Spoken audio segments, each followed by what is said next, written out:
Magandang araw po mga ka-Forest Adventure. Ayan, tayo po ay narito ngayon sa bayan po ng Mulanay, Quezon. Ayan, tayo na po. Samahan niyo po ako na libutin po ang lugar po na ito. Nakarating bayan po ng San Francisco, Quezon. Alam niyo po ba mga ka-Forest Adventure na taong pong 1898 nang mahiwalay po ang Mulanay sa bayan po ng San Francisco, Quezon. Subalit dumating po ang matinding krisis na pinagdaanan po ng bayan ng San Francisco, Quezon.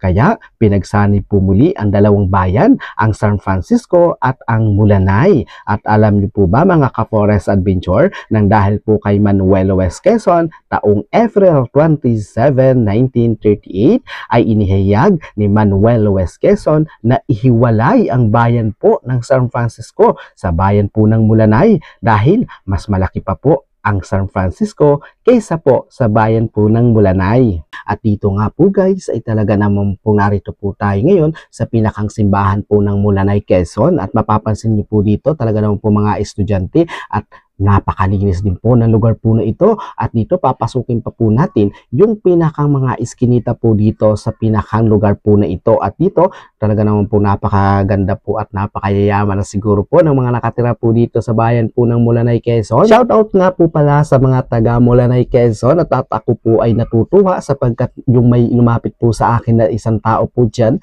na talaga naman po nakilala po ako. Nililihim ko po yung akin pong pagkatao kasi nga po sabi ko, tinanong po niya ako na kung ako daw po yung vlogger. Ayan, sabi ko hindi po ako yun, talaga naman po nahihiya po ako sa iyo at kaya po talagang tinatanggi ko na ako po yun, pero pinagpipilitan nyo na talagang ako po yung vlogger na nakikita nyo at masayang masaya po ako doon kahit papaano ay may nakakilala pa rin po sa akin na taga Mulanay, Quezon. Ayan, maraming salamat po.